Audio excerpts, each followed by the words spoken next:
princesse à la rencontre de ceux qui en ont besoin. Engagée dans un combat pour la santé mentale des jeunes à travers le Royaume-Uni, Kate Middleton multiplie les visites et les rencontres sur ce sujet depuis plusieurs semaines.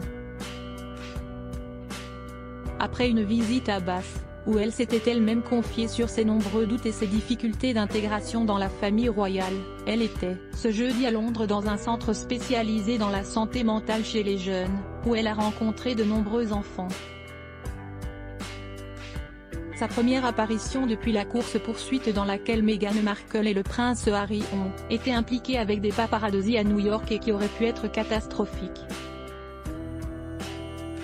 Une actualité que la famille royale n'a bien évidemment pas souhaité commenter et face à laquelle Kate Middleton reste très imperméable.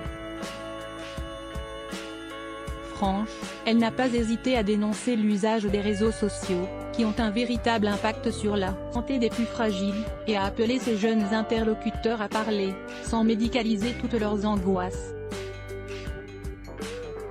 Un discours assumé sur un sujet qui lui tient véritablement à cœur et pour lequel elle travaille au quotidien, au travers d'un fonds qu'elle a elle-même lancé, Shaping Us, et qui s'engage pour les plus jeunes. Pour cette visite printanière, Kate Middleton avait choisi de miser sur un look déjà porté l'an dernier. En effet, à la même période, la princesse de Galles avait déjà choisi cette robe Susanna, London, hors de prix, à plus de 2500 livres, et ses chaussures Alessandra Rich. Seule différence, cette fois-ci, la robe était verte émeraude, lieu de blanche et associée à des boucles d'oreilles inattendues. À 11 livres seulement. Une tenue parfaite pour cette rencontre et qui montre à nouveau cette semaine qu'après un week-end de couronnement éprouvant, pendant lequel elle a joué les premiers rôles, Kate Middleton a abandonné ses looks d'hiver pour des couleurs printanières qui lui vont à merveille.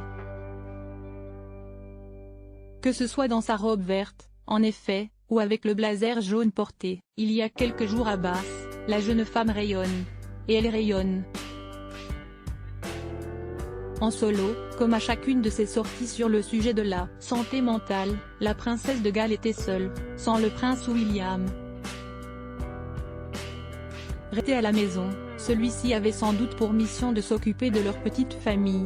Depuis leur déménagement à Windsor en effet, le couple ne peut plus disposer d'une nourrice 24 heures sur 24 et doit donc s'occuper, comme des parents normaux, de ses trois bambins, George, 9 ans, Charlotte, 8 ans, et Louis, 5 ans. Un devoir qui doit parfaitement aller au fils de Charles III, véritable papa poule.